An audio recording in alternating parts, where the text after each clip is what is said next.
It's Monday on Your View. Welcome to the show. I am Murayo Afolabi Brown. As always, I have the ladies with me. Hello, Nima Akasha Zabiri. Good morning. How are you doing? I'm very fine, well rested. I wanted to ask you how was your weekend, but we're hanging out together. We all know how your weekend was. How the weekend was. So, once again, happy birthday, Mr. Ade Tokumbo Lunge. And thank you, Miriam, for putting together such a very, very, very refreshing weekend for us. Yes, I must say thank you for being so generous. And for me, I took advantage of what I needed. I sparred, I massaged, I'm telling you. I had a sauna bath. You had sauna bath? Next morning. I don't know where you people are, but we go there, I ask them, what do you people have? Everything. You did everything. I did everything. That's good. I mean, I think it was a great time. It was swimming. Mariah compensated for all the swimming. She did not swim. She was feeling like a fish. Yeah, I was swimming though. I was envious of her. Yeah. I cannot survive sitting by the poolside, not to talk of inside water. Yeah. I was just like, I really wanted to swim. It's been a while. Really nice. I want to try to get a pool to weekends. Just take me my out children the kids. didn't want to leave. Your children are fish. They didn't want to leave. Mommy, please. I said we should be living in Ekpe. Ekpe is such a beautiful This place. girl, Yes, your son is just a good swimmer.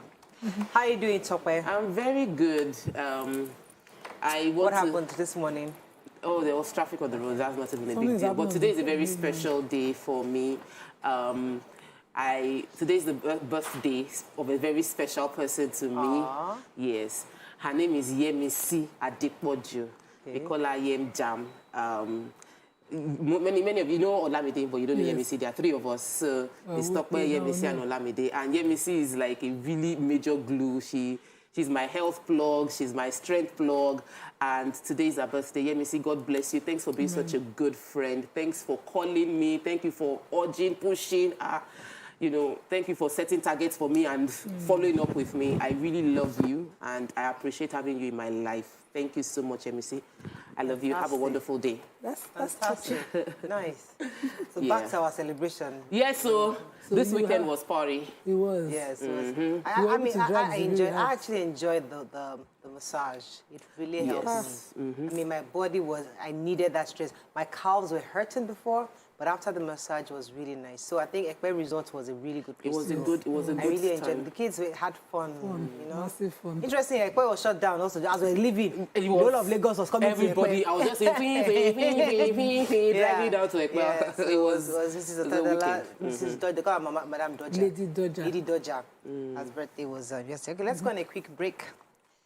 When we come back, we go through the front pages of the papers. Stay with us. We'll be right back.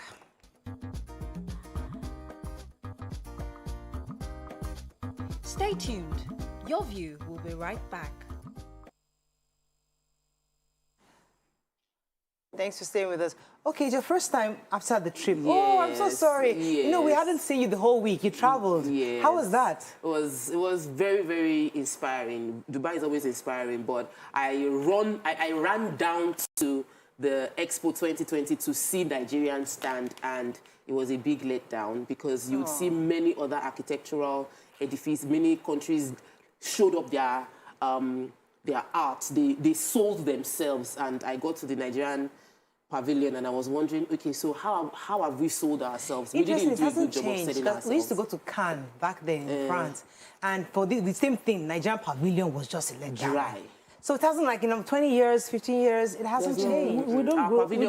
We had a few artists. They put pictures of artists, and I was wondering where are our icons. They had Fela, one small tiny picture of Fela, and that was the only person of the older generation. I'm like, you're supposed to sell your art, I should have seen Adire, seen beadwork from Benin, things to showcase what we're doing. But we it don't was support a huge talent like that. Most people have those talents, so sitting at home thinking, where do I get the grant? But the conference was great. The conference was amazing. Shout out to Ibukwa Woshika, Mrs. Ibukwa Woshika, Mrs. A it was phenomenal. The conference was impactful. Fantastic. Yeah, that ticked it. Okay, so let's go straight into the papers. Let's start with The Nation. ACF to federal government wage total war on terrorists and bandits.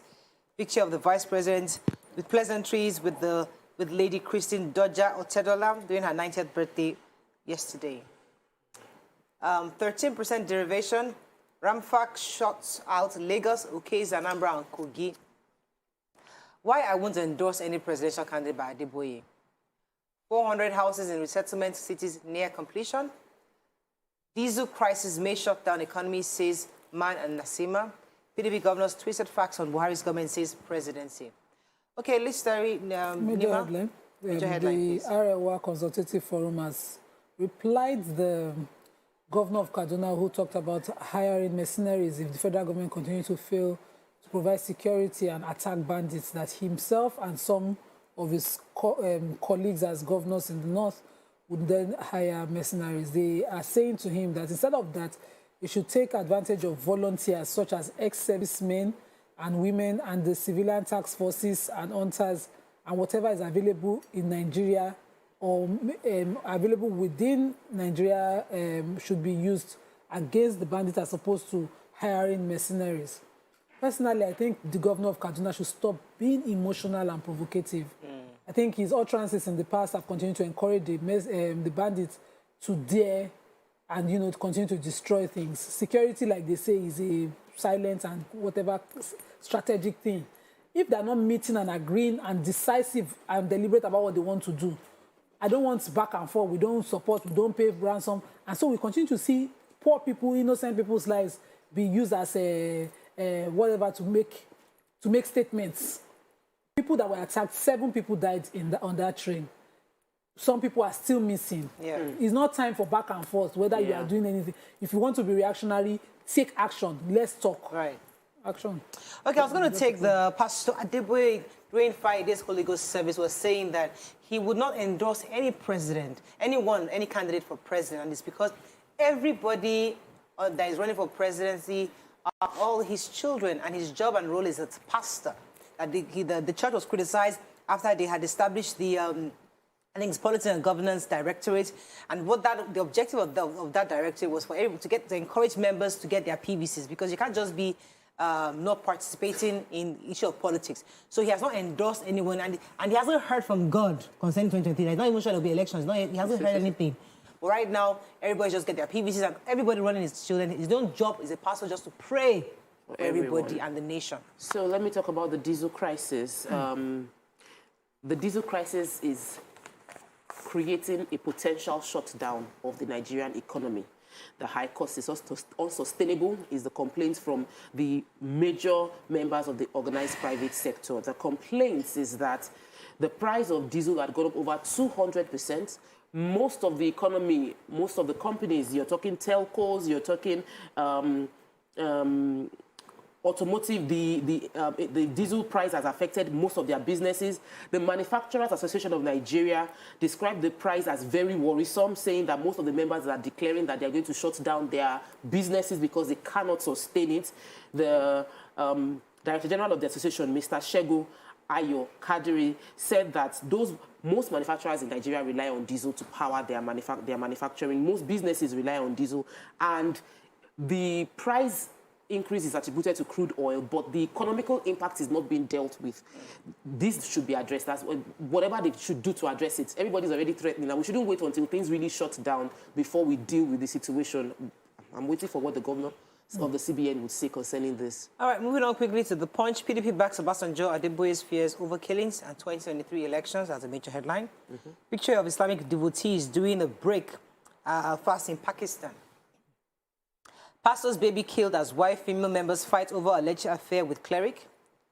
CSO tackle Emefiele over alleged involvement in politics. Shaun family opposes Gandhi, alleges Africa Development Bank director excluded, demands fresh election. Gunmen storm Ogun Mosque, abduct policeman, 2 others, and demand 50 million naira. Mercenaries call, avoid fire brigade approach, hire volunteers, Hunter says. And 2 million people would start receiving 20 billion naira monthly from June, says federal government. Okay, which story are we taking? Okay, the 2 million people. According to the federal government, under the basic cash transfer and the under the basic cash transfer and conditional cash transfer, under the national cash transfer program, they will start to give out a total of 20 billion naira, targeting 1 million Nigerians by June. So each person will get a 5,000 naira under the basic cash transfer and an additional 5,000 naira under the conditional cash transfer. And they also went around, that's the Ministry for Disaster and Humanitarian Affairs and Disaster Management and Social Development took this entire story. They also talked about the Empower program that they have. They said that they've employed 498,000 graduates under batches A and B, while 450,000 graduates under batches C, Stream 1, were also engaged. And they talked about another 390,000 that are being onboarded for batch C, Stream 2. These continuous cash transfers is no longer sustainable. That's a personal opinion. Because we are looking at removing subsidy and then doing this. I think we must have a we can't continue to play politics with the economics of this country. There must be a policy that we are driving at and the growth plan that we're looking at. You can't throw cash at the issues on ground. There are so many issues on ground. This is what they're doing. The only thing on this account that I believe worked is the top 10 mobile agents executed transactions that they calculated based on some of the monies that they gave out that, All right, let's move on to another story there. Who has a human interest story? Yes, I do. I have a story. Gunmen stormed Ogun Mosque and abducted a police officer and 2 other worshippers. This happened Sunday evening at the Shoyoye Rounder area of Abeokuta, Ogun State. Very sad story. These people went to the mosque to pray around 8 p.m. And a police inspector, his name is Kamaruddin Bello, was kidnapped as well as 2, was adopted, kidnapped as well as 2 other worshippers. This particular police inspector, his wife just gave birth 4 days ago. So like he has a baby at home. And before, I was the imam of that mosque, so he was a man that was wearing many hats, as well as many people. They said that the correspondent of Punch found out that there was no payment of ransom, hasn't been made yet, that they've paid a few, like 700,000, but it wasn't enough to what they demanded. They demanded 5 million per person. What they demanded was more. 700,000 was paid, and they haven't been released. So, all right. So, you remember we're seeing pictures of the governor of Central Bank, his posters and flyers all over the place last week, and he came out to say, listen, I don't want to be distracted, I want to face my phone. Well, the coordinator of the Civil Society Human Rights Writers Association had said that the CBN governor has already contaminated his moral rights on the high ground for holding on to such a totally non-partisan and professional position as the governor of Central Bank. According to him, they were accusing him of getting involved in partisan politics. Yes. That he says that, let me even quote exactly what they said, Mr. Emefiele's subterranean interest in presidency and extensive campaign mounted on his behalf by various groups have become a massive distraction to the CBN and the financial sector of the country. And they are asking that he steps down as governor of Central Bank. I don't know, but he's a Nigerian. He has every right to campaign if he chooses to campaign. The Electoral Act presently has not been reversed, doesn't allow appointees but he has said he's not campaigning. Run for office. But he's not He's saying he's not, but we see in posters here. But people are... No, but if he hasn't declared, he's still okay. He hasn't paid more to finish. But that's he hasn't declared. He hasn't declared. Interest. Please let me just quickly correct the last information I passed on. The 700,000 naira that was alleged to be paid, it wasn't confirmed, and the people were released after. They said they didn't inform the kidnappers that they were police. They've been released after the ransom was paid. They did not specify the amount, but somebody was saying it was 700,000 naira. Okay, we have to run. Let's go on a quick break. When we come back, we continue with the review. Stay with us. We'll be right back.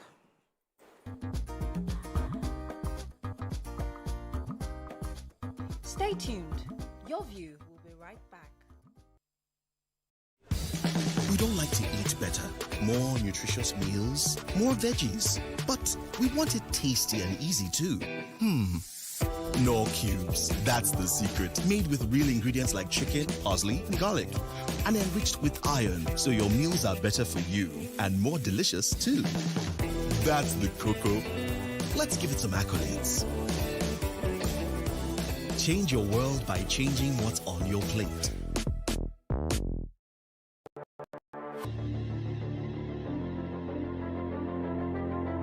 At TVC Communications, we're all about our audience. Millions of viewers, listeners, and readers every day all around Nigeria. Our 2 TV stations are among the most watched in Nigeria. TVC News is our award-winning 24-hour national and international news channel headquartered here in Lagos, broadcasting live from our custom-built state-of-the-art news headquarters. TVC, the top-rated family entertainment channel, is the place for fun, music, and information. With our breakfast show, Wake Up Nigeria, the all-female chat show, Your View, the best soaps and dramas from Nolly, Bolly, and Hollywood, music and entertainment blast, courtesy E-Splash, and of course, award-winning news and current affairs. It is all here. With news bureau and studios around the country and the ability to go live anywhere, anytime, we are first for breaking news in Nigeria. Awarded the NMMA TV Station of the Year, TVC News is the station of choice for news that is first, accurate, balanced, and reliable every time. TVC and TVC News watched by over 4.5 million people in Nigeria every day on terrestrial, DTH, DTT, OTT, and available to viewers in the UK on Sky TV. Watch all of our world-class programs on TV, online, and on our app. TVC and TVC News, the best entertainment and news for Nigeria on TV and online. And when you can't watch us, listen to us. 102.3 Max FM Lagos and 90.9 Max FM Abuja are now ranked among the most listened to radio stations in Nigeria. Now, with over 1.5 million listeners every day, we're the people's favorite radio station. Best hit music, best on-air talent. Max 102.3 hit music for Lagos and Max 90.9 hit music for Abuja. We are your home for that fun, entertainment, and hit music. In Lagos, TVC, our leading family entertainment TV channel, has a 47% market share. But this is just the start of our journey, as we plan to add even more services to entertain and inform our ever-growing audience. Thanks for being part of the TVC communications story.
Thanks for staying with us. We're still reviewing the papers. Moving on now to Daily Sun.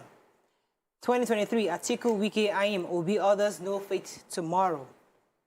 Votes will count in Ekiti. Osun governorship poll says INEC. Obasanjo rates President Buhari low on security. 2023, election may not hold, says Adeboye. That's not what he said. CBN to penalize banks for depositing mutilated notes. Gunmen bomb Imo LG headquarters, kill 2 FRSC officers in Anambra. Kidnappers invade Ogun Mosque, abduct police and inspector. Why I accepted to lead Yahaya Bello campaign organization, says Hafsat Abiola. All right, which story are we starting with? Nima?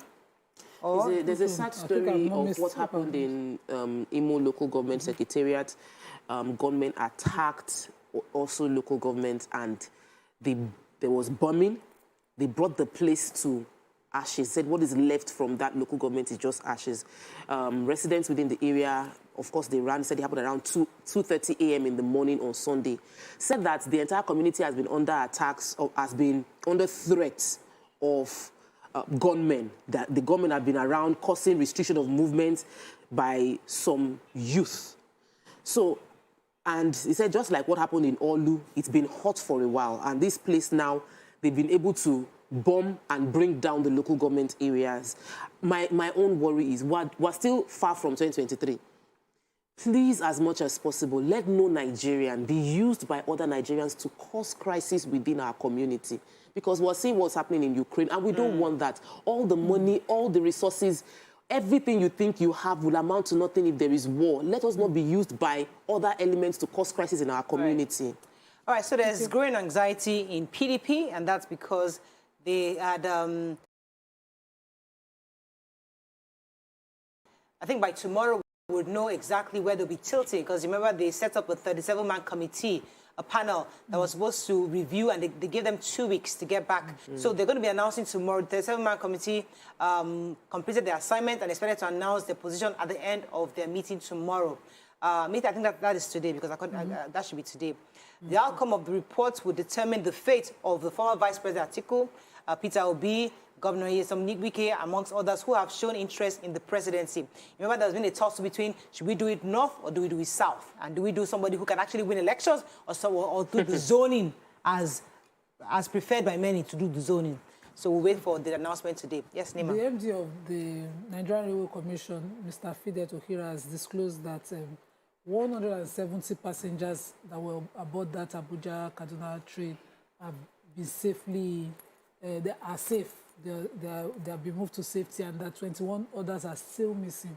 And he also talked about, out of the coaches that were attacked, 4 of them have been relayed, and safely they've been taken to Rigasa station, where there are ongoing track repairs, and that, you know, the tracks also have been repaired, and we are looking at very soon completing, you know, repairs. But I'm worried about the costs of repairs. We can continue to take a step forward, 10 steps backwards. All of the infrastructural development and under this presidency have continued to be lost through insecurity, because they are largely failing on that. Okay. Let's move on quickly to the point. Yahaya Bello's campaign, what Hafsat Abiola as DG will do to Southwest agitation for presidency, says APC chieftains. Beef meat shortage hits Abuja as butchers accuse government of neglect and insincerity. Opposition mounts against choice of Gandhi. 2023 presidency consensus arrangements may deny Tinubu, Amechi, Umahi, others rights to complete his investigation. So beef story in Abuja. The president of Karu Butchers Association in the Federal Capital Territory has talked about why there's scarcity of beef, saying that, you know, lack of the development of the abattoir in Abuja to upgraded to the standard that they have in Lagos, and, you know, failure of government to assist them to clean up is why butchers are moving out of Abuja. So you now have a few of them just practicing that trade in Abuja, and because of that, the scarcity, of course, and of course high prices. And it's calling out on the government management of the FCT to please be involved. But I'd rather that, you know, it's a business move. As an association, they can also, you know, develop that area, just as it's done at the Miami Market in Ojo here. All right, so Hafsat Abiola, as you know, is the daughter of the late Chief MKO Abiola. She's the Director General of Yahaya Bello's Presidential Campaign Organization. And she recently granted an interview expressing why, and she felt that this is a man that's very close to her father in behavior, that he's the only man that doesn't have a godfather. And according to him, he treats everyone equally around him. He says Nigerians must be given free hand to choose their leaders. That's even a democracy. My father did not contest to represent zoning interests. His interest was Nigeria alone. And she added that her father believed in a united Nigeria, just like Yahaya Bello does. And he says they are practically the same, that Bello is the best man for the job. And you know me, I'm not driven by pecuniary considerations. I do what I believe in. And she has agreed to become his Director General for his campaign. Now, this would obviously... this will actually send shivers around a few people in the Southwest. And, of course, many of them actually objected to this, saying that what she represents is bigger than what she's supporting. Well, everybody has their choices. Let's move on quickly now to Vanguard. FG borrows 2.2 trillion naira from local investors. Mercenaries, ACF, ex-IGP, former DSS director disagree with El-Rufai and the Northwest governors. Gunmen killed 2, kidnapped 3 in Ayobo. Insecurity, El-Rufai's invitation for mercenaries, and ominous sign, says Afenifere. 9-month-old baby dies as pastor hires mistress to beat wife in Ogun. Train attack, 21 passengers still missing, 7 coaches recovered. Shaun RCG Pastor Gandhi Aloy is chosen mourner, says head of Kingmakers. An APC convention, we must pacify those who lost, says Adamu. Okay, which story? Okay, so I'd rather call this person a man. Mr. Isaac Akimbola is called the pastor in this report, but I'd rather reduce that. And 2 female members of his church attacked his wife. He actually brought the 2 women to the house with the wife to attack the wife. So the 2 women are Esther Olowo Layemo, she's 29, and Oluwakemi Oshibajo, who 30 years old, were brought by the man to the house to beat up his wife for whatever reason. And while they were beating up the woman, the baby on her back was mercilessly beaten to the point that the child had internal bleeding. Oh, my Lord. The child and the mother was rushed. She initially reported at the police station and then was rushed to the hospital. But, you know, unfortunately, the child, due to the internal bleeding, didn't make it.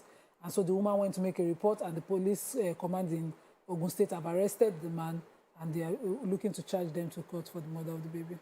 Really, really, really sad story. I don't understand. I want to take the economy story, yes. So here is information for those that think Nigeria has money. Federal government had to borrow 2.2 trillion naira for just the first quarter. This is to fund our deficit because we have a budget of 6.4 trillion. We have a deficit of 6.4 trillion in our budget. And in the first quarter alone, we had to borrow internally 2.2 trillion naira from local investors. So they've opened up more treasury bill. There's been more demand for treasury bill. And I'm taking this story because it's important for our leaders to understand that we're creating debts for the future generation. And we must ensure there's no problem with borrowing money. But if you are borrowing the money, ensure the money is used to do what it's meant to do so that the development necessary is on ground. Because right now we're borrowing so much money and it is to fund our liabilities, not necessarily to create major infrastructural development within the country. The country doesn't have money. That's the long and short of the story. Okay, so the pressure is mounting on this issue for the Shaun of Ogbomosho. The head of the Kingmaker, let me read his name, the head of the Kingmaker, High Chief Shobaloju Otolorin has said that, Otolorin, thank you, Nima. Otolorin has said, I cleared the air, saying that, that Pastor Gandhi is actually going to be the next Shaun of Ogbomosho. That decision has been made, although many have come up saying that there is a gentleman from the Africa Development who is the director, that he was not part of the selection process, that it was not fair, and they've asked the governor of the state to declare the selection invalid because he was not part of the selection, and they should redo it. But so far, the high chiefs are still insisting that Pastor Gandhi would be the next Shaun of Ogbomosho, and they've started preparations for his enthronement. So we'll see how that goes. But we expected that there would obviously be objections and reactions, but we don't know how far that will go. Let's see how much time we have left. Just a minute. Let's see if we can take the Nigerian Tribune. It's an important story. Abuja Imam suspended over inciting sermon. El-Rufai's call for mercenaries confirms APC's failure, says PDP. Policemen reject 500,000 naira bribe, arrest suspects with Arizona drug worth 10 million naira. Somebody take that story. Let's find the story. Yeah, go ahead. So the Chief Imam story. Yes. The Akpo Legislative Quarters Mosque, their steering committee over the weekend suspended Chief Imam Sheikh Nuru Khalid for the lectures we call it that he delivered on the 1st of April in the Juma service that was observed on Friday. And in that sermon, just as every other person in Nigeria, he decried the security situation, the way Nigerians were being murdered, and he called out government. He directly called the name of the president in that sermon, which I also watched. But, you know, the reaction is that the steering committee believes that it should not have asked people to vote out those he considered transgressing the Almighty and breaching people's social contract. So they said for those words used, it was inciting, and so they are, he's been suspended indefinitely, according to the spokesperson, I think Alhaji Dasadao, who was speaking on behalf of the committee. It is well. Interesting. Our NDLEA is working. We know they've been working, but in this case, 9.5 million tramadol tablets worth 5 billion naira. 5 billion? Yes, 5 billion naira was caught. And there was another case where a truck driver was conveying drugs loaded into a bus from Lagos and was heading for Kano. Though the truck driver escaped into the bush, during the search of the vehicle, they were able to find out that there were the drugs tablets of 228,000 tablets and capsules of tramadol and El-Rufai were caught with him. A lot of activities are going on by the NDLEA. A passenger going on Qatar Airlines from Doha through Port Harcourt on March 29 was also caught with sachets of tramadol and drugs. There are lots of people that are doing this. Like when they search in the airport, I always feel funny, like, why are they searching this thing? Well, apparently, they keep finding people trying to smuggle these things through. And they're getting more interesting because they hide them in the most bizarre ways. Inside stew. That one was the one that was We have checking. to run. That's all we can take on front page review. There was a story I want to take about a policeman who refused 500,000 naira bribe. Wow, yes, that's good. It's very. I wish they didn't put his name. I would have loved to. They should. We should celebrate such people. Well done. That was the Lagos State Police Command. Police refused 500,000 naira when the person was arrested had 10 million naira. Imagine. Wow. Okay, that's all we can take on front page review. When we come back, we go through the hot topics. Stay with us. We'll be right back.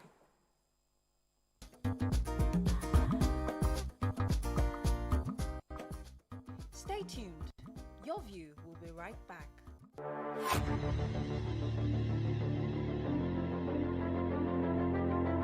At TVC Communications, we're all about our audience. Millions of viewers, listeners, and readers every day all around Nigeria. Our 2 TV stations are among the most watched in Nigeria.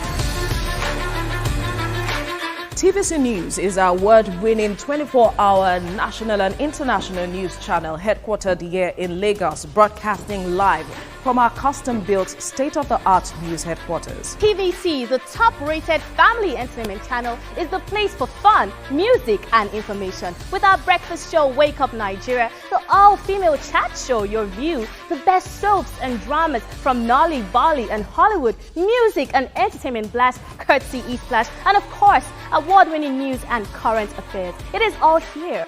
With news bureau and studios around the country and the ability to go live anywhere, anytime, we are first for breaking news in Nigeria. Awarded the NMMA TV Station of the Year, TVC News is the station of choice for news that is first, accurate, balanced, and reliable every time. TVC and TVC News watched by over 4.5 million people in Nigeria every day on terrestrial, DTH, DTT, OTT, and available to viewers in the UK on Sky TV. Watch all of our world-class programs on TV, online, and on our app. TVC and TVC News, the best entertainment and news for Nigeria on TV and online. And when you can't watch us, listen to us. 102.3 Max FM Lagos and 90.9 Max FM Abuja are now ranked among the most listened to radio stations in Nigeria. Now, with over 1.5 million listeners every day, we're the people's favorite radio station. Best hit music, best on-air talent. Max 102.3 hit music for Lagos and Max 90.9 hit music for Abuja. We are your home for that fun, entertainment, and hit music. In Lagos, TVC, our leading family entertainment TV channel, has a 47% market share. But this is just the start of our journey, as we plan to add even more services to entertain and inform our ever-growing audience. Thanks for being part of the TVC communications story.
Thanks for staying with us. So following the attack on the Kaduna-bound road and the insecurities on the train and in the northern part of the country, the Kaduna State Governor, Nasir El-Rufai, vowed to hire foreign mercenaries to fight against terrorists. He stated that 4 others of the 7 northwestern states, Katsina, Zamfara, Kebbi, Sokoto, may also join him to hire these foreign mercenaries if the federal government does not end the ongoing spate of terror attacks in the country. Now, some have agreed. A lot of EPC professionals, like I read in the papers today, had agreed with him. Others have objected, saying that this is not the right thing, that he doesn't have the right to do that, especially because security is something that comes from the central. That's the federal government's responsibility, not the responsibility of the state governors.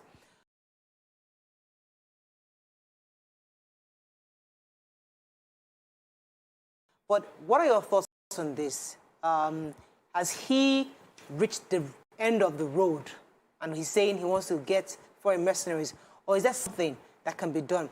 If you recall, even recently, the former president of Nigeria, Olusegun Obasanjo, have been having different talks in different places where he's been saying that we need to come to a round table and talk about this. ACF also said we need to do these Ramadan season, we need to pray for Nigeria.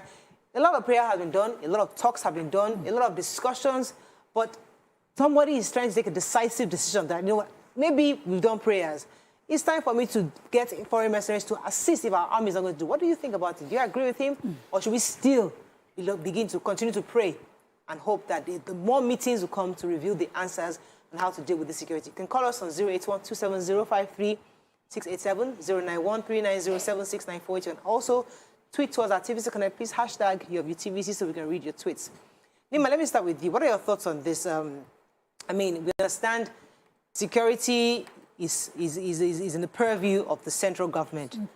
And for a state government to be this frustrated to make this kind of pronouncement, what do you think? Is it right to do that, or should we still let the center handle this issue of security? So I remember when the school, I'm trying to remember which of the school now, the tertiary institution that was, the name of it, that was, attacked in Kaduna, and they had students kidnapped, and they were held for months, and it was a talk.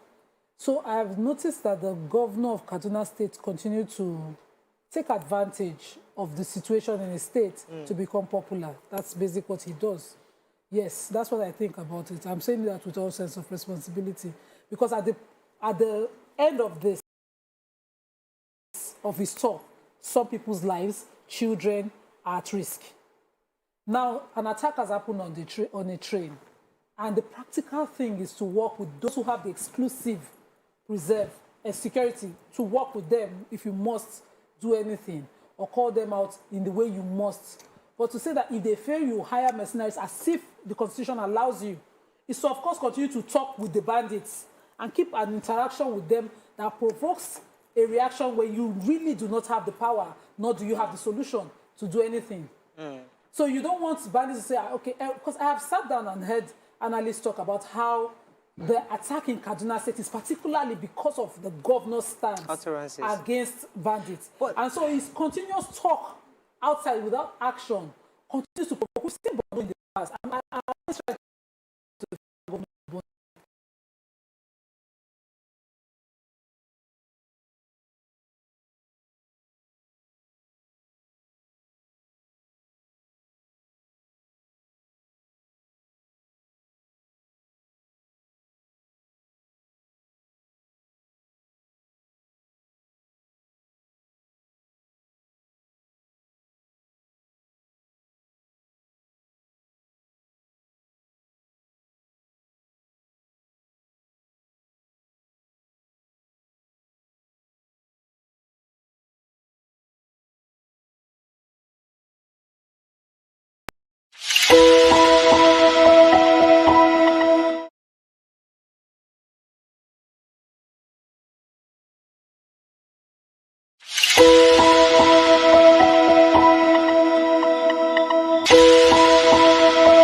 Come closer. A little bit more. Perfect. I have exciting news for you. You asked for it and you got it.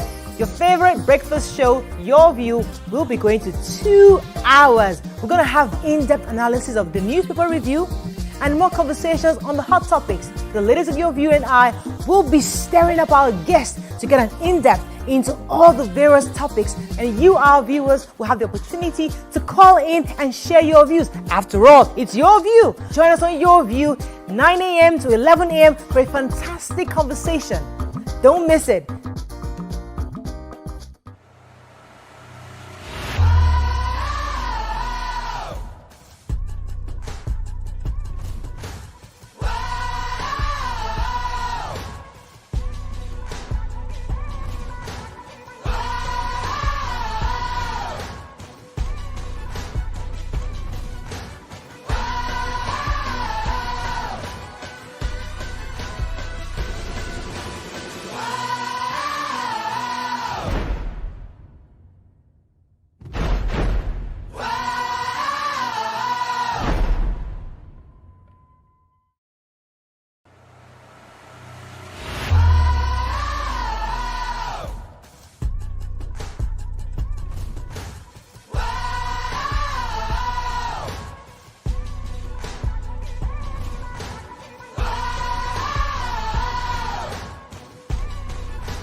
How we're doing, guys? Is the makeup in progress? Makeup. Check. Are the scripts on the prompter? Script. Check. Are we set in the PCR? All team in place? PCR. Check.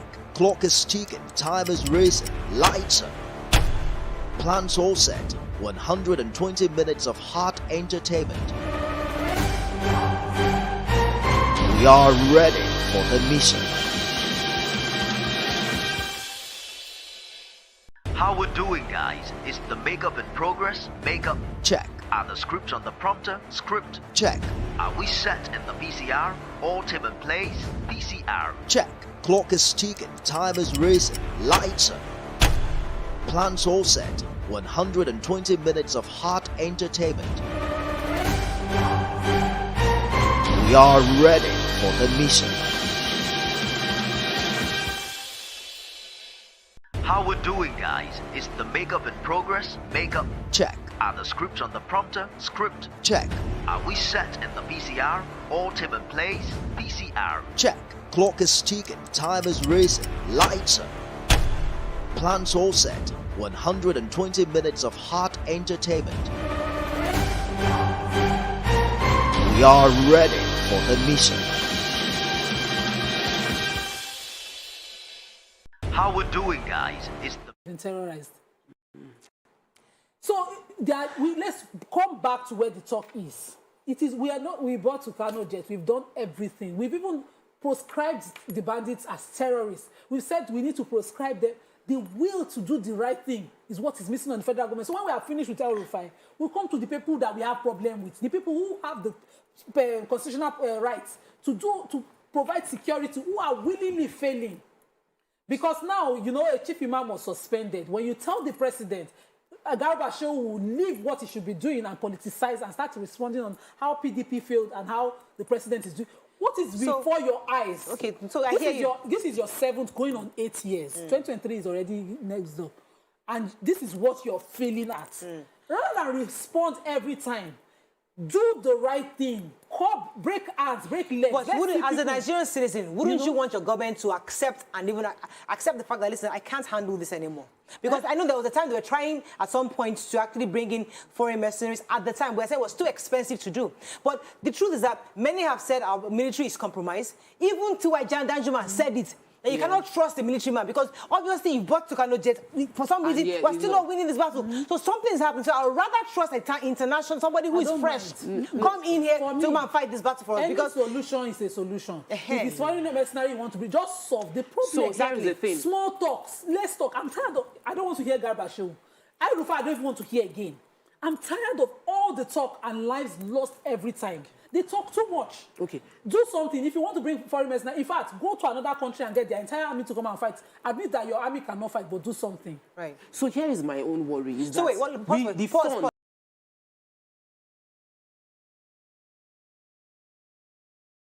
So you rather that statement come from the president, not from Buhari, not yes. Okay, because he can't do it. So maybe you think that they would have a meeting, and then from the meeting they will come out and both of them agree that this is what we're going to do. That's not what he's saying. The governor was threatening, so that's not that wasn't an action. What I feel is, by the time if we take the money to cost us to pay mercenaries and pump it into the military, and ensure we follow through with that payment, because the military isn't as funded as they should be. Yes. That's the problem. We don't have enough military hands to solve the problem. So when we employ mercenaries, it's not like these people will come and do magic. They will still need to bring in the right hands into the government, into the country. I strongly do not support mercenaries because I've seen the way that played out in Libya. I do not support mercenaries because we don't have the infrastructure to curtail the excesses when it happens. They've said many of the bandits we currently have were former paid mercenaries by some politicians, and that over time they couldn't sustain paying them. Now they've turned to mercenaries. So we've seen that if you cannot control something, the abuse would happen. So I'm not a supporter of mercenary. I am a believer in our own military and supporting our military. This is the same military that fought as ECOMOG. This is the military that fought Liberia. It's the same military at the bottom. If only we can ensure that we channel them strongly. Like, we're not doing the best that can be done with them. There's something wrong, Tope. Obviously. Nobody knows what it is. Even from the presidency, nobody, even I feel it's chief of army staff, is the will. I'm not sure they understand the gravity of the problem. It's the will. I believe it is a will thing. It's a will thing. The real problem is the will. Because if you are willing, you will find a way to make it work. You're willing to squash bandits. You will do everything. Will.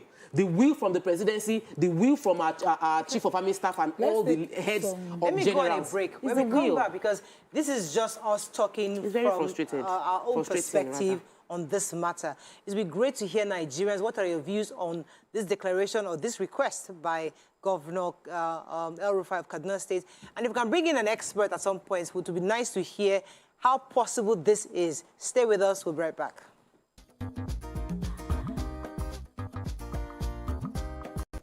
Stay tuned. Your view.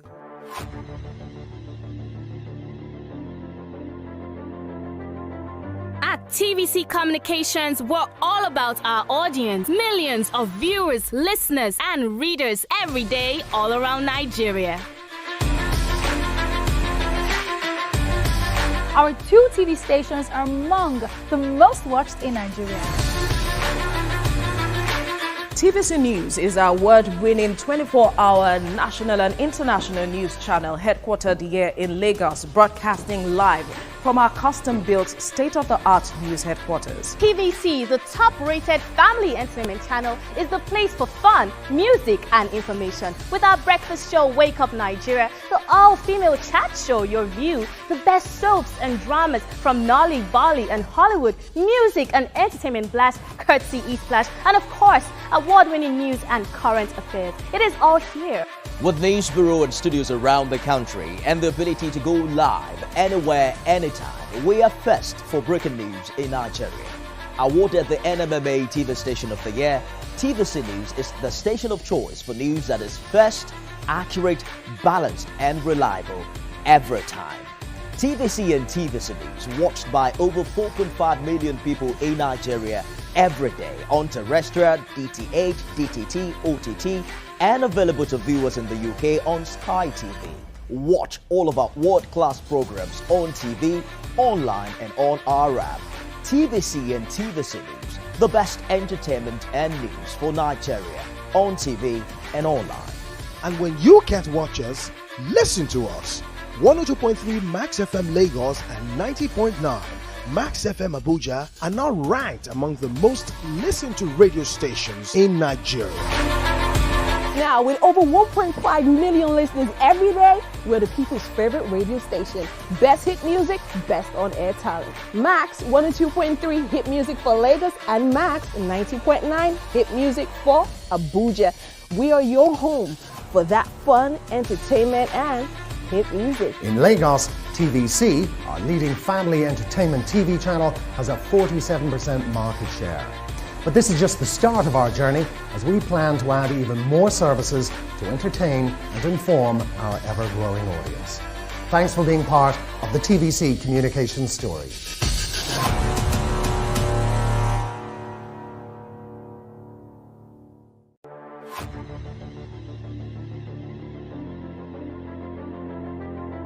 At TVC Communications, we're all about our audience. Millions of viewers, listeners, and readers every day all around Nigeria.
And not the governors. Only he can invite mercenaries. Only he, constitutionally, can actually make these kind of changes that we're looking for in the national security. That is a given. But this is a frustrated governor who, as Nima has said, may not have the right, knows he doesn't have the right to bring in mercenaries. But at some point, he must act like he's about to take action because his father or the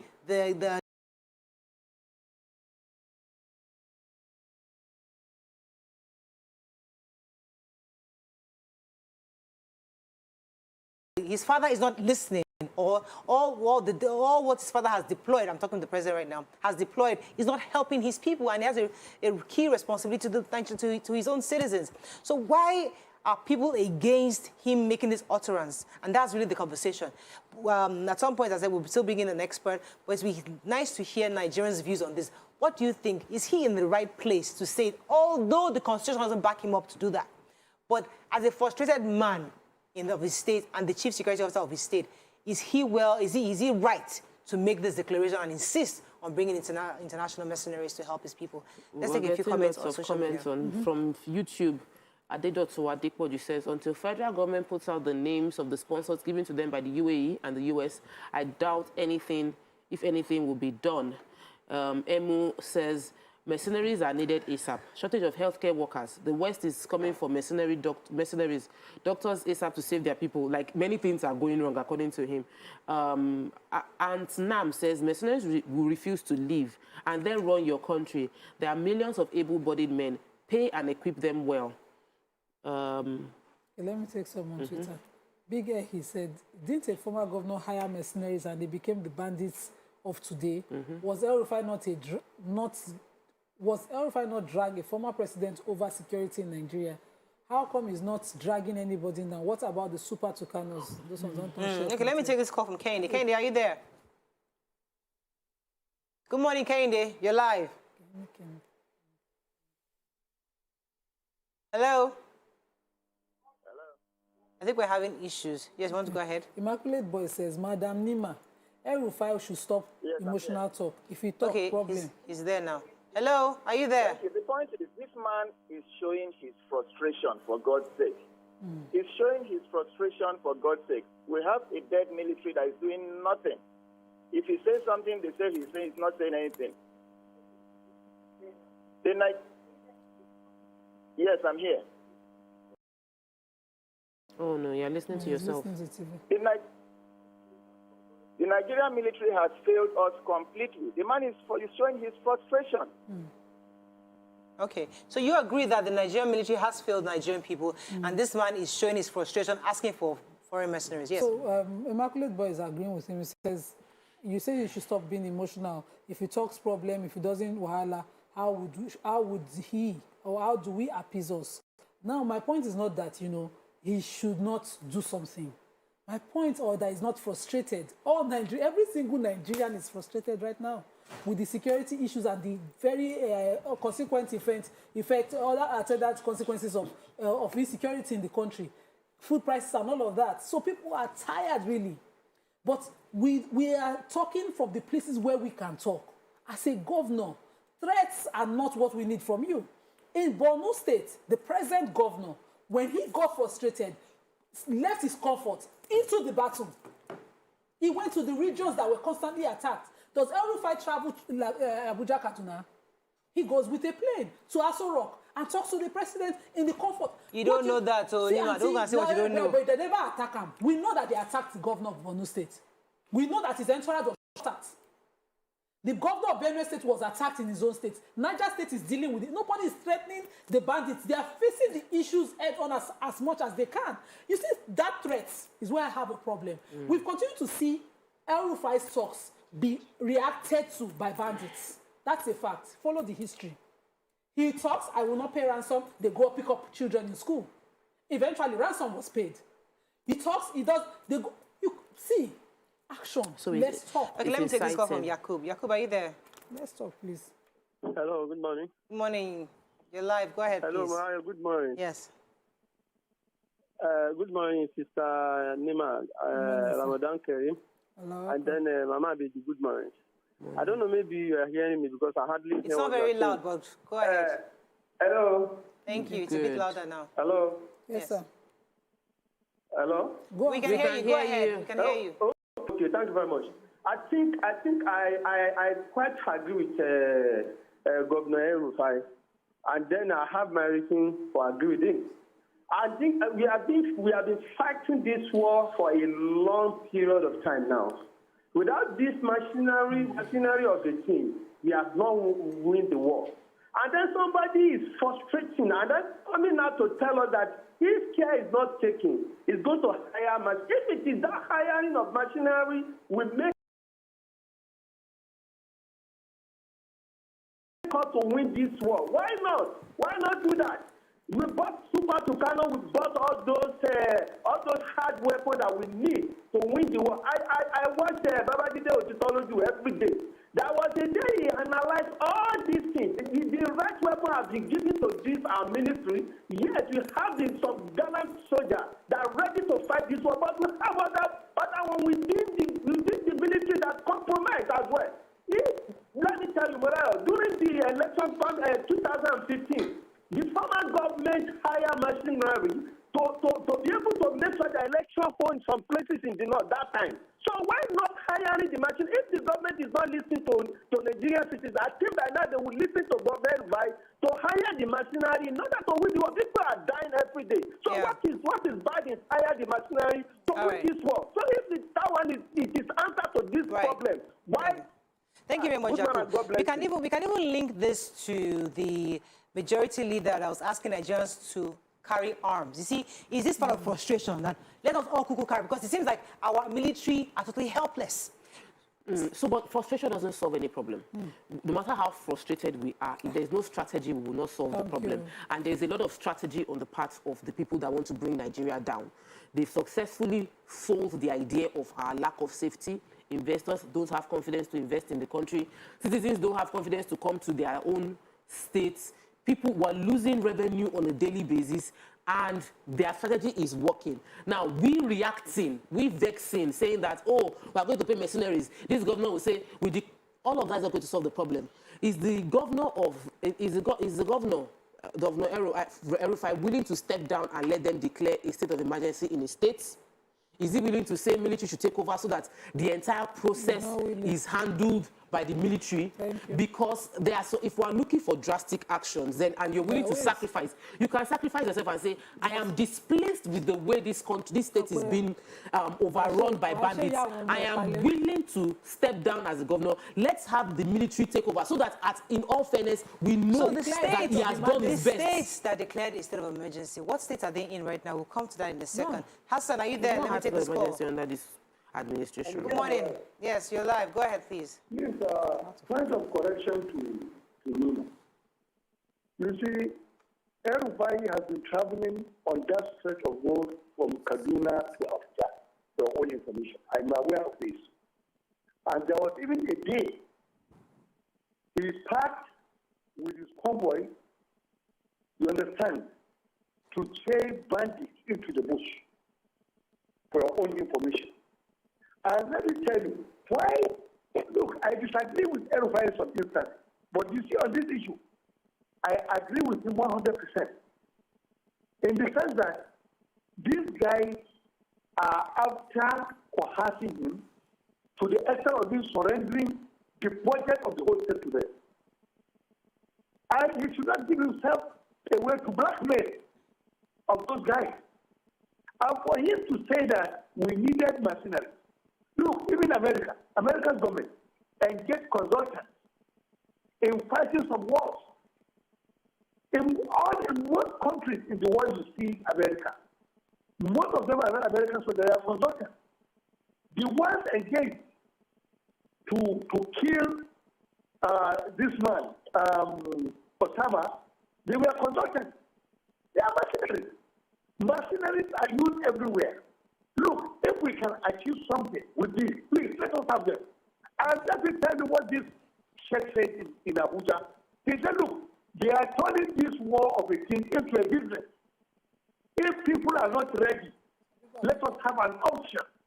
You understand? We should not continue to apply the same thing and expecting us to achieve different things. All right, so that's another thing. So it's somebody's business. Kidnapping is a business. In every situation of war, people are making money. The producers of arms are also making money. So this is not my point. Is not that mercenaries should not be hired. I said it earlier. I don't really care what measures are used to cope.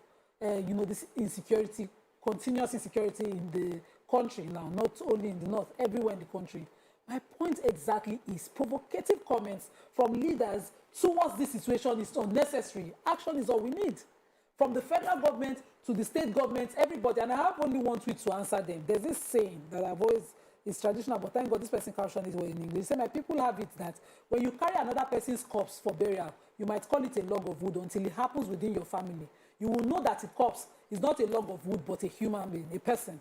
Time will tell when, for our political leaders joking with our insecurity in the country. Until it gets to your backyard, you will never take it seriously. It's always been, and if we had just nipped it in the bud, probably we will not be here today. Every government that comes in, politicizes the problem. We can go around this cycle. You go back and forth. We can go around this cycle and say if nothing was nipped in the bud. It has become a monster. That's where we are. Let's not go back.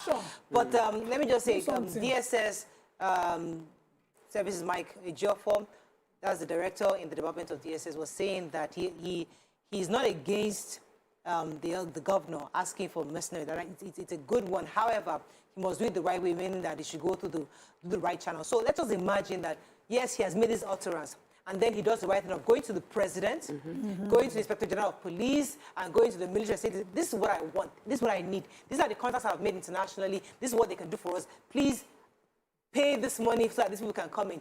If he does that, is that okay with you? He's still solving the problem, because what we are seeing is, I don't want us to condemn him because he's El-Rufai, because I don't know he should just give strategy now. Sorry, okay.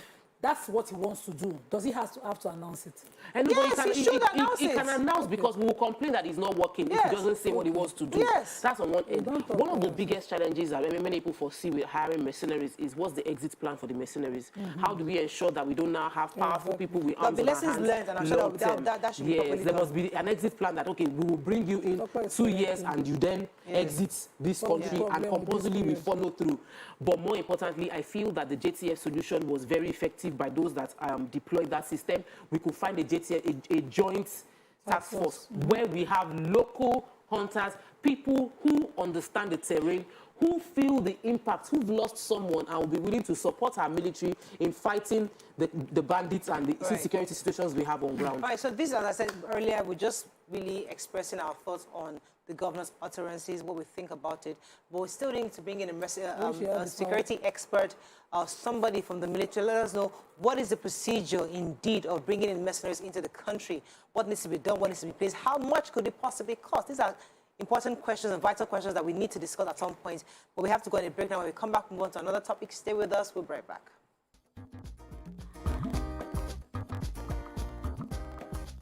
Stay tuned. Your View will be right back.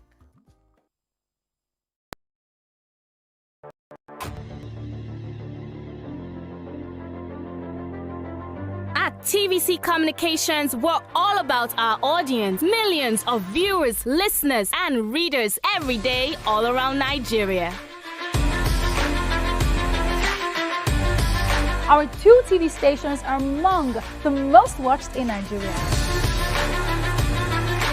TVC News is our award-winning 24-hour national and international news channel headquartered here in Lagos, broadcasting live from our custom-built state-of-the-art news headquarters. TVC, the top-rated family entertainment channel, is the place for fun, music, and information. With our breakfast show, Wake Up Nigeria, the all-female chat show, Your View, the best soaps and dramas from Nolly, Bali, and Hollywood, music and entertainment blast, courtesy eSplash, and of course, award-winning news and current affairs. It is all here.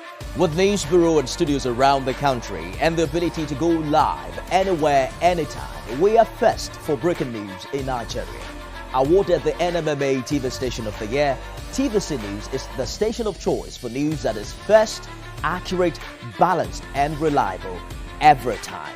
TVC and TVC News watched by over 4.5 million people in Nigeria every day on terrestrial, DTH, DTT, OTT, and available to viewers in the UK on Sky TV. Watch all of our world-class programs on TV, online, and on our app.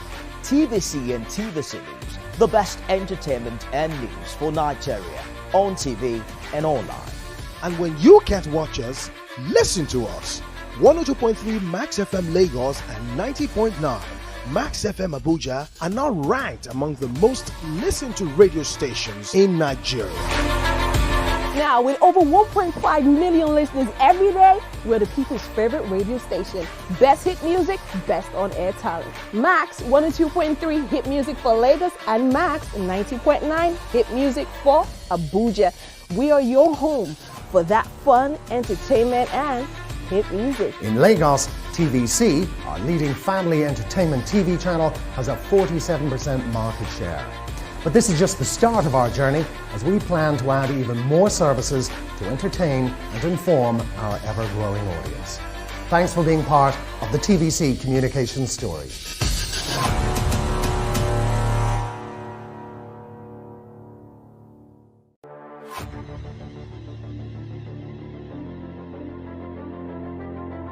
At TVC Communications, we're all about our audience. Millions of viewers, listeners, and readers every day all around Nigeria. Our 2 TV stations are among the most watched in Nigeria.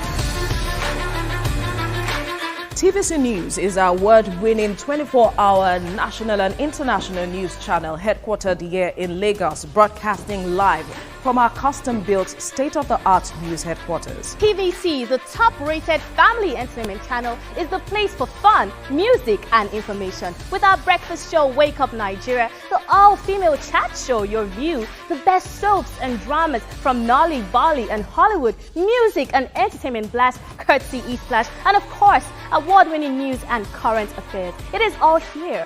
With news bureau and studios around the country and the ability to go live anywhere, anytime, we are first for breaking news in Nigeria. Awarded the NMMA TV Station of the Year, TVC News is the station of choice for news that is first, accurate, balanced, and reliable every time. TVC and TVC News watched by over 4.5 million people in Nigeria every day on terrestrial, DTH, DTT, OTT, and available to viewers in the UK on Sky TV. Watch all of our world-class programs on TV, online and on our app. TVC and TVC News, the best entertainment and news for Nigeria, on TV and online. And when you can't watch us, listen to us. 102.3 Max FM Lagos and 90.9 Max FM Abuja are now ranked among the most listened to radio stations in Nigeria. Now, with over 1.5 million listeners every day, we're the people's favorite radio station. Best hit music, best on-air talent. Max 102.3 hit music for Lagos and Max 90.9 hit music for Abuja. We are your home for that fun, entertainment, and hit music. In Lagos, TVC, our leading family entertainment TV channel, has a 47% market share. But this is just the start of our journey as we plan to add even more services to entertain and inform our ever-growing audience. Thanks for being part of the TVC communication story.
For you. You asked for it and you got it. Your favorite breakfast show, Your View, will be going to 2 hours. We're going to have in-depth analysis of the newspaper review and more conversations on the hot topics. The ladies of Your View and I will be stirring up our guests to get an in-depth into all the various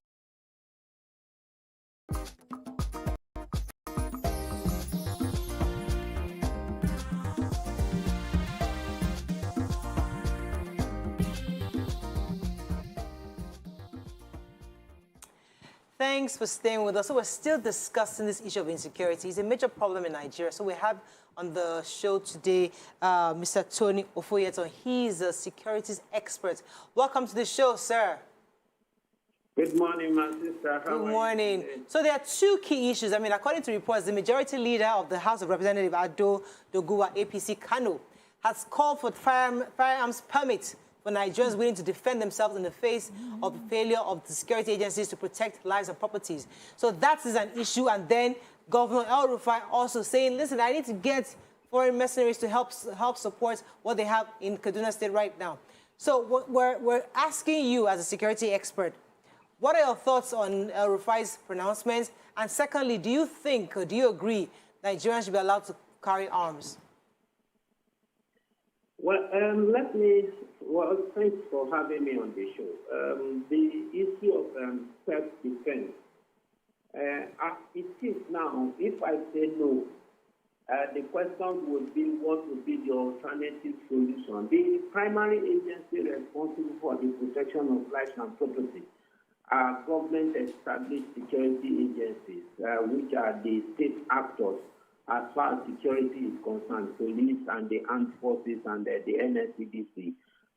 Then, of course, you talk of other paramilitary agencies, inclusive of the DSS and the like. Now, having said that, a combination of all these activities now, their services is not very satisfactory to the average Nigerian. You don't need to be told that almost everywhere there's one security challenge or the other.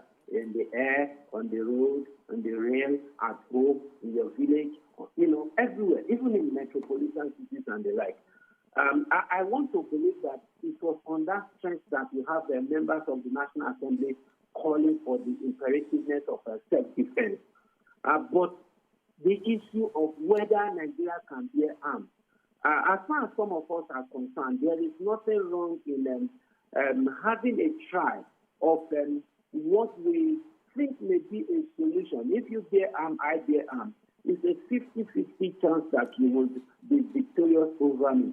Now, but having said so, the challenge is always how do we manage this arms? When we are talking about proliferation of arms already, we are talking about the psychological balance of those that will bear the arms and the like. I think the government will now look at it from a different perspective, rather than individuals bearing arms. I would want to suggest that the paramilitary agencies, established state paramilitary agencies, like the Amoteco, maybe the Sokoto Mastav, the Beagu, and the like, should be trained to bear arms with strict regulation and have specific arms that they can bear. Now that would be more or less like complementing the efforts of other security agencies. Because whether you believe it or not, whether you like it or not, our security agencies, especially the military, they are overwhelmed. We have 36 states, inclusive of FCPA, but as we speak, we have military operation in 33 states. When we are not in war, and look at it, who are we warring against? We are fighting against ourselves. Now that means that the military ordinary that should be talking about the external aggression is not attending to internal security challenges. Mr. Ofoyoton, let me come in here for a second, because last week we had the MD of the Nigerian Railway Services, and he said, and he confirmed that there were 18 armed personnel on that train. For some reason, they were overwhelmed. So even though you arm these paramilitary operatives across board, how many really can you have per time in schools, in trains, in planes, and on the road? How many can we have? These bandits overpowered them, according to the MD. Anyway, let's not be pretentious about some of these things. I don't believe that a trained military officer. The question is, was there any form of resistance? If you have, say, you have 18 military officers, armed officers on the train, were there any form of resistance? Now, if there's no form of resistance, then the issue of overpowering will not come. That's one thing, But as far as I'm concerned, security comprises a lot of things. Technology is also part of security. To what extent have we been able to deploy technology? Now, coming to Kaduna, the issue of mercenaries and the like, I think for me, as a person, personally, I see Governor El-Rufai just playing to the garrison. There are many questions that are unanswered. The Kaduna crisis is more or less, if we call it a generational crisis, it will not be an exaggeration. Before he came on board, the crisis has always been there. But, some years before he became governor, Kaduna has been relatively peaceful. Now, what happened? What led to this escalation? That's one. Then, secondly, if you look at Kaduna warehouses almost 1/3 of the strategic arm of the military formation, including the Nigerian Defense Academy. They were all warehoused in Kaduna State. Now the question is, are you telling me that all the security agencies in Kaduna are not trained enough to be able to wipe out all these things you call terrorists that are codenamed bandits and the like in Kaduna State? So the answer is no. So it simply means that if this aggression is tailored towards a particular section, if you look at the whole signature of the bandits or terrorists in Kaduna, it's predominantly the southern Kaduna. Now you are not telling me that you are looking at mercenaries. Okay, let us even concede that you are being honest. What stops you from advocating for, the arming of the vigilantes rather than talking about mercenaries. The mercenaries that are going to come are going to also need internal aid to be able to operate within that area. You have retired officers in the military. You call them legions, you call them corps commissioners and the like. They are all there. They are all reserved. Now, it seems that it is also possible to draw from this reserve. Then, of course, the most important thing when we are having security failure in this country. Okay, let me pause you for a second. Go ahead, Tokwe. So, you sort of like, you've touched on a few of the things that we've said, agreed and disagreed. I am of the opinion that nobody wins in a war, really. Nobody wins in a crisis. And every crisis will still end at the table. So, what would you say? Because right now, the governor was talking about mercenaries, which is also another process of using force to deal with the situation. The suggestion about everybody owning arms is also another way of using force to deal with the situation. When in actual fact, we know that all of these things would not resolve the problem, that it is increasing value for human life, providing basic amenities and helping people to feel comfortable. Solving the economical challenges is the best approach to solving our insecurity challenge. Do you think that the governors are approaching this in the wrong way, thinking force as opposed to looking at economical empowerment as a way to resolve these challenges? You know, strategically, when you talk about a dialogue, especially when you already have the instrumentality of force on ground. Now, it's different from when there is threat of violence. But now you're no longer talking about threat of violence, you are talking about the fact that violence is already ongoing. Now, when violence is already ongoing, the first thing to do, it has to be at the battlefront, and that has to do with establishment of the supremacy. It is the supremacy that will determine how fast the negotiation table will wind up its negotiation process. If you don't have a clear leader, if you don't have a clear boss on the battlefield, coming to the round table dialogue would be a tall order. Because on the round table dialogue, there are going to be who is going to be, more or less like in charge of the whole scenario as it is. If the bandits are taking upper hand on the war front, now they are not asking them to come to terms. They will dictate the terms. You are not going to dictate the terms. They are not going to tell you that they won't come to the negotiation table, but they are going to give you terms and conditions. Why? Because every indices shows that they are at advantage. So if you are not ready to their terms, they will now say, let's go back to the battlefield. But if you have dissipated them, if you have brought them to nothing and you are not saying, come, let us talk, that is understandable. Why? Look at President Yar'Adua before he died. What made him to succeed in the amnesty this program was because he started to himself. They have been able to bring down the militants to the extent that they could not, to even eat from the creek was a problem. They were looking for how to get out from the creek to go and buy food and survive. Right. So when President Yar'Adua now said, come, let us negotiate, let us talk, it was easy for them to quickly, fall in line. Okay. So if they are talking about peaceful negotiation, it's a good idea. It's actually the ultimate. We all want peace. But thank you. Go ahead. Let me throw in one more question in for you. Go ahead. So, thank you, sir. When you talked about what was it? There was a word you used when Maria talked that there were people, armed security agents on the train who were supposed to be protecting the train. Just yesterday. I'm sorry, I'm not hearing. So you talked about that there was no resistance. Because they can have arms, but they're not given the right to shoot. So they did not, try to defend that, the people during that attack. Just yesterday, the IG was saying they will now deploy security officers or police officers to patrol the Abuja-Kaduna road. What is your take on that exactly? It is infeasible. And there is no reason for us to even go that route. When you can deploy drones, you can deploy CCTV cameras, even the rail itself, the train itself can carry CCTV camera in each of the coaches. With all you just need is a response team in strategic location all through the route of all railways. You cannot deploy physical manpower you are talking of a route of almost more than 100 kilometers and the like. It's infeasible, it's waste of resources and waste of manpower. As far as I'm concerned, I don't even believe that they won't even do it. I don't see them doing it. It's just more or less like on the spot comments. Because when they go to roundtable discussion and looking at the feasibility of that program or that idea. All right, but you see, when times like this happen, I mean, it's always nice when we are reviewing things from outside in.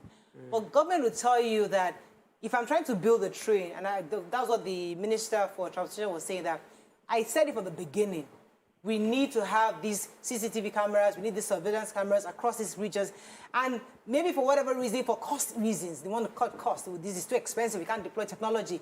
These are the realities of the time. So they're saying, for now, I would like to deploy men on that route until we're able to acquire this technology, because technology is not readily available for us. We have to order it. There's a lot of bureaucracy, according to what Amici said, within the government. In your view, how much of technology can we afford, the kind of technology we need to help support insecurity in Nigeria, the fight against insecurity in Nigeria? Technology that can be deployed in the train is something that even Nigerians can. I repeat it, Nigerian IT guys, we do something better.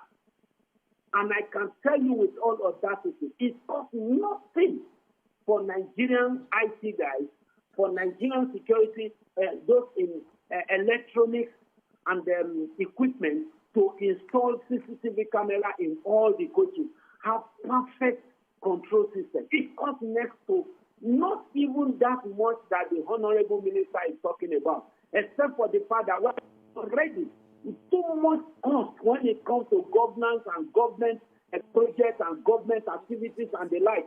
Whatever the minister is asking from the National Assembly, if you give 10% of it, I just don't want to mention electoral and security engineering companies, just 10% of it, they will do far better.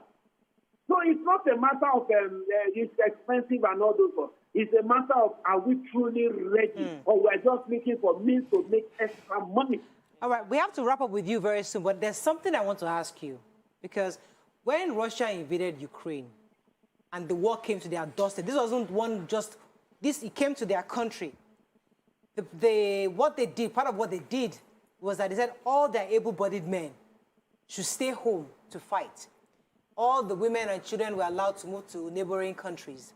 Now, somebody will say in Nigeria, the war have not really reached us, because if it had reached every single home, all these men that are standing around, hanging around, maybe it's time we arm them. And that's what the honorable member was saying in the House, that we have a lot of men. We actually have capacity as citizens against these bandits, but we are so comfortable. So do you think if we put a system in place where certain people begin to have permits to get armed and can defend themselves and the properties and their neighborhoods, do you think we can really see that we can then begin to see a solution in sight for this insecurity issue we're dealing with?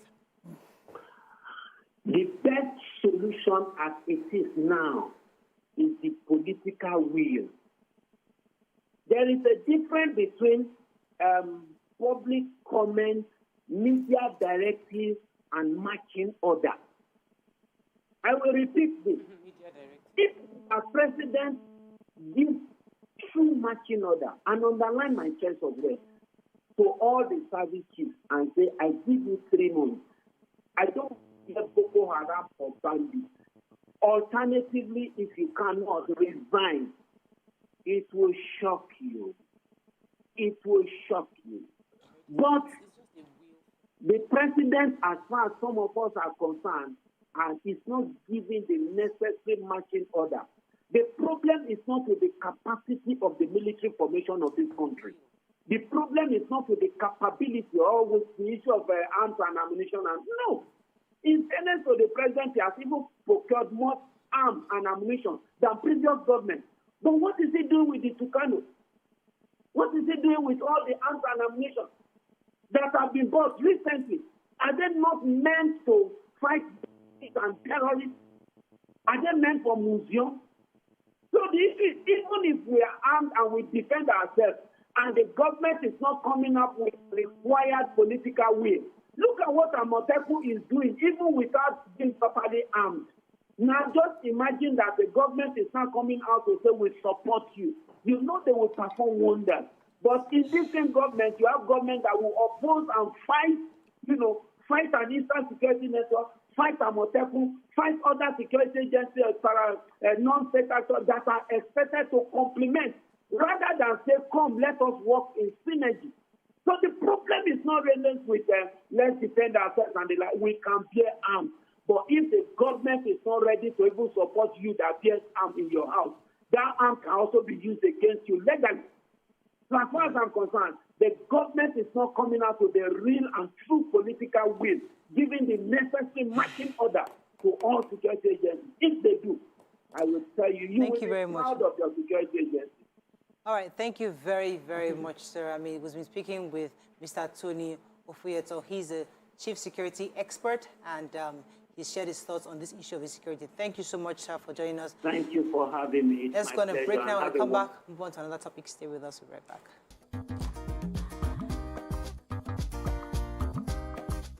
Stay tuned. Your View will be right back.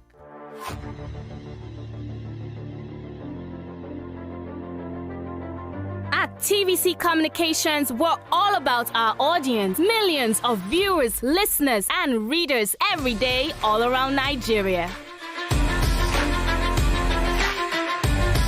Our 2 TV stations are among the most watched in Nigeria.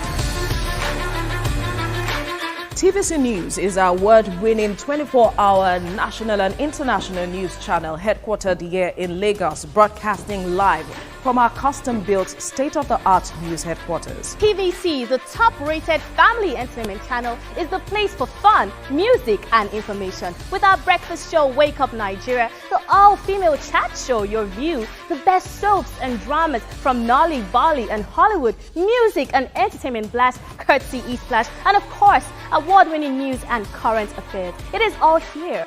With news bureau and studios around the country and the ability to go live anywhere, anytime, we are first for breaking news in Nigeria.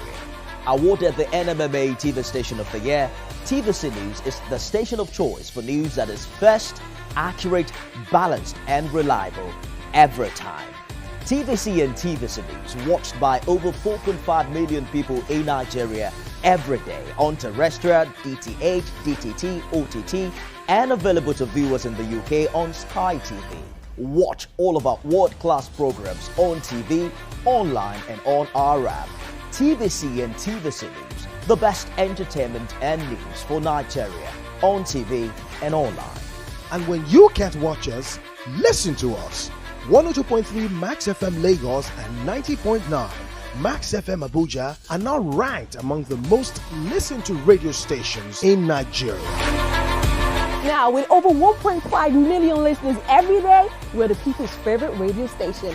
Best hit music, best on-air talent. Max 102.3 hit music for Lagos.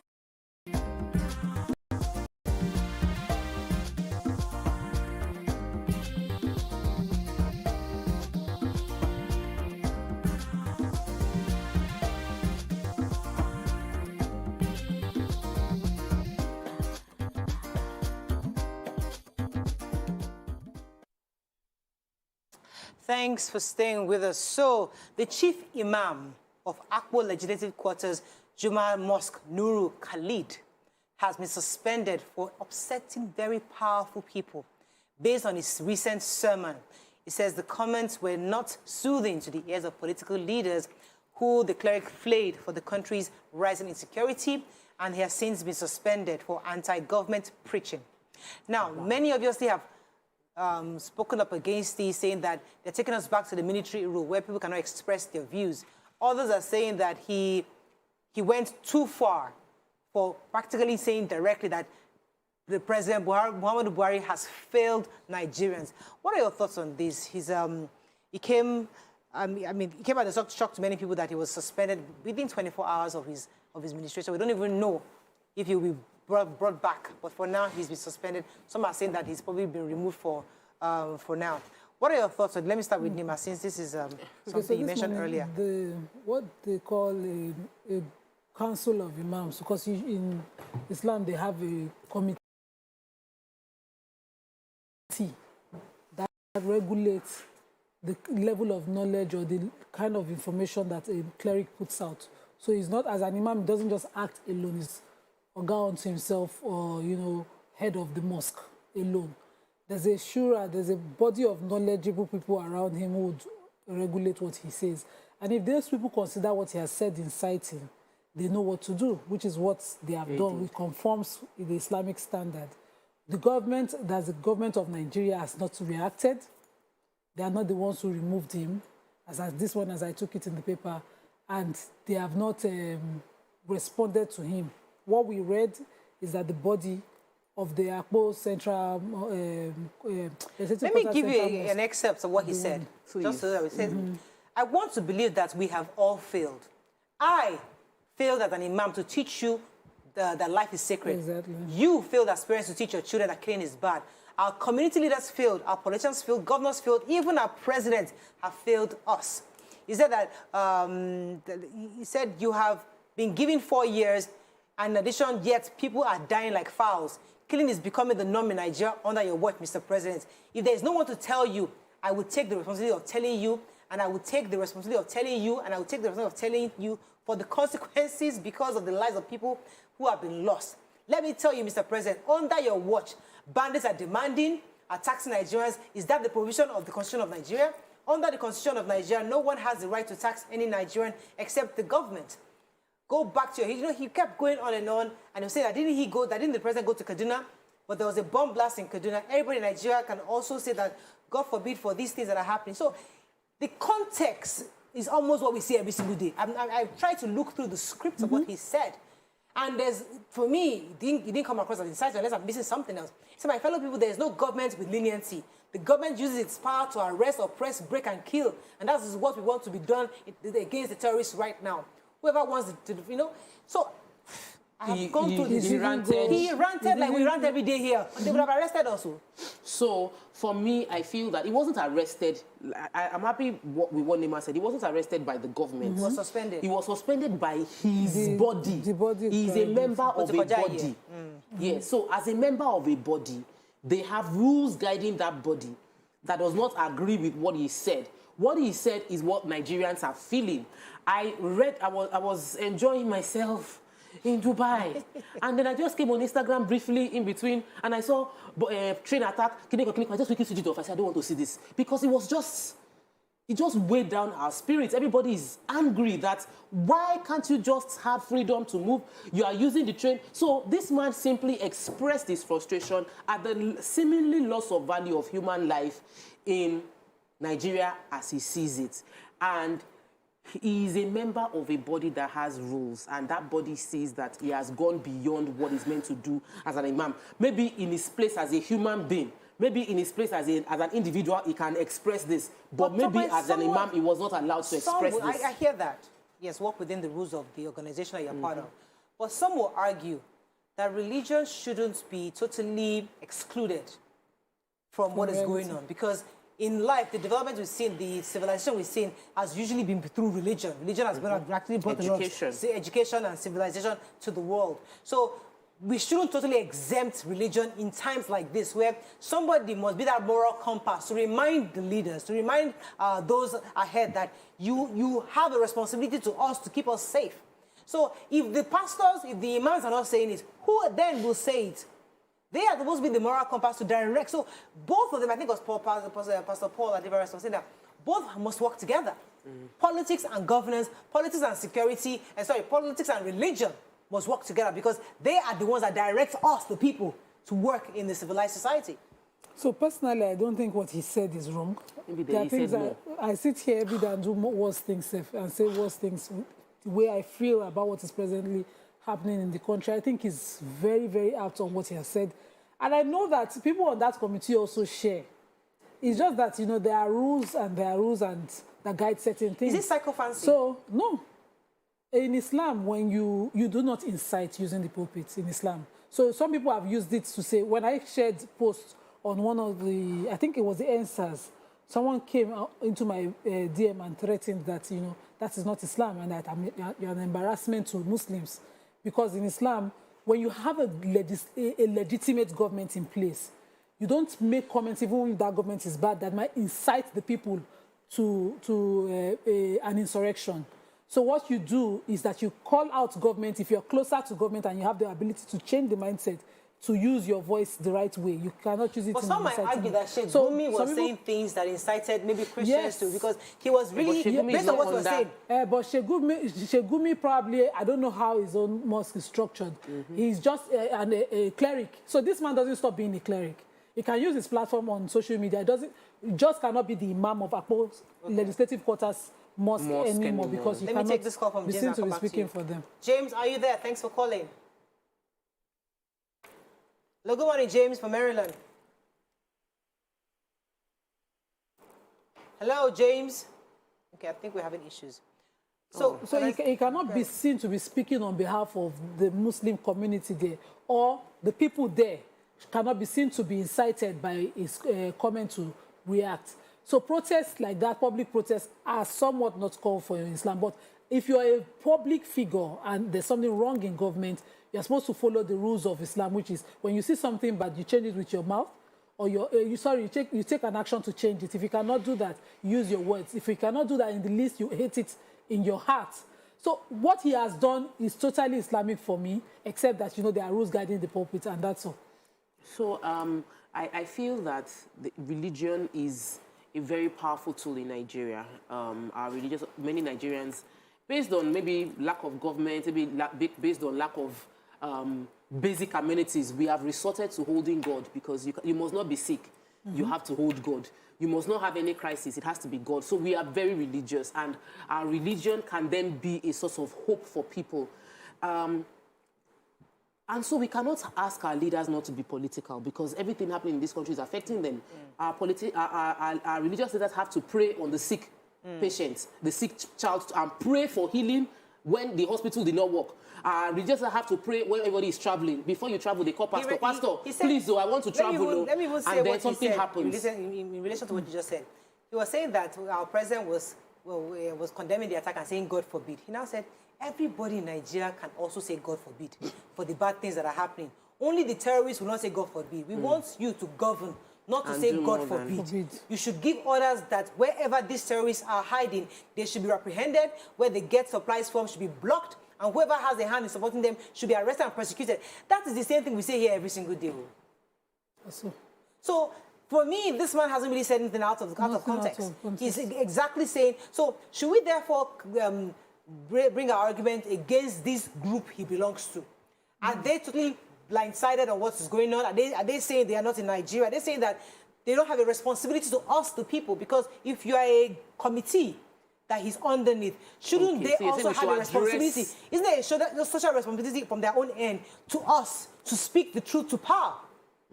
No, so they can speak truth to power, but I just highlighted the rule.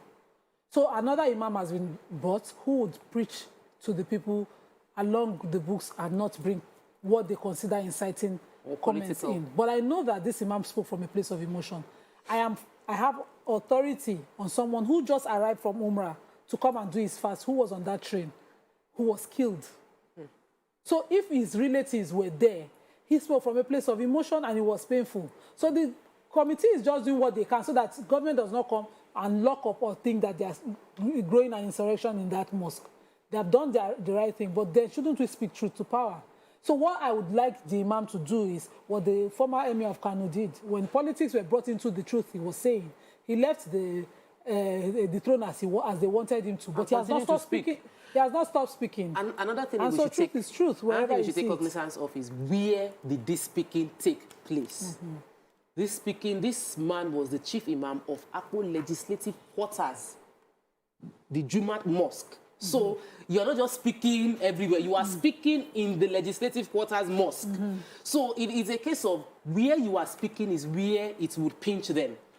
And I think that I must applaud him for being bold enough to speak the pains of Nigerians, because he was speaking to the poverty of, he said, the poor people And that was his statement was not about the wealthy ones. It was saying the average Nigerian, everybody in Nigeria, that we should check history. Look at what is going on. So he was speaking in relation to what the average Nigerian is feeling. So my question to Nima, shouldn't Muslims therefore demand his reinstatement? That can because I mean he has not for me he hasn't incited anybody or anything. No?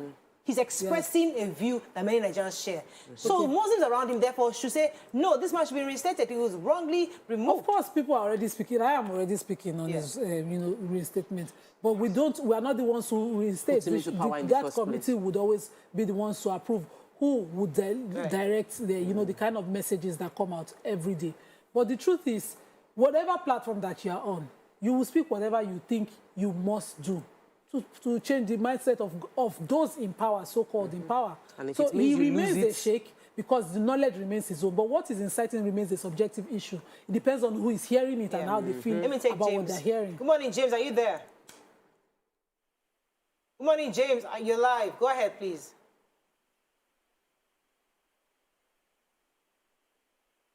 Okay, so we didn't have this somebody was saying that we didn't have this during Jonathan's period. People were expressing themselves. We had a lot of freedom of speech during Jonathan's period. Is this an indictment on this government, saying that anybody that says anything in this government usually are arrested? So the president himself should make the pronouncement for this man to be reinstated, according to this Twitter person, saying that why is the Buhari's government seemingly against freedom of expression at all levels? Let me quickly say it again. It's not Buhari's government. They've not their own. I'm sure they are still coming.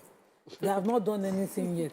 It's the Shura committee, the committee of the Dawa committee around the mosque. So he has responded. I wanted to take his response. He said, God is the most powerful. He gives, that is, he enthrones and takes away power and dethrones whomever he wills, saying that he cannot be deterred by what has happened. It's only God, the master of sovereignty. You give sovereignty to whom you please and see sovereignty from whom you please. You honor whom you please and you abase whom you please. All good is in your hands. Indeed, you have power over all things. So he is not deterred. I believe that he will continue to use his voice. I think he's a more responsible person in his utterances compared to Sheikh Gumi. Sheikh Gumi is not, for me, what he has said is just stating the obvious and asking them, you can do more beyond, Sometimes this kind of statements in the positive should provoke the president to say, it's coming from my camp that I am doing wrong. You know, when they say, how do they say it in English? When the fat is smelling on you, sometimes it takes you or family member to let you know that, okay, don't go in that party yet. Wait, make your fat smell finish, before you go outside. And if it's coming from someone like him, just the way I felt that the former emir should have been respected for his views on the abuses in the north, because the result of what he was saying, your lack of government, your rank and all of them, level of poverty is very high, and the gap is very wide. In Islam, where zakat is done to balance wealth, we are fasting now. In the last 10 days of Ramadan, everybody is running around for the zakat al-fitr. The purpose of it is that every hand must at a point in time be equal. That is the message of Islam. And when somebody tells you, try to balance it out, let there be a balance of wealth in society so that this easy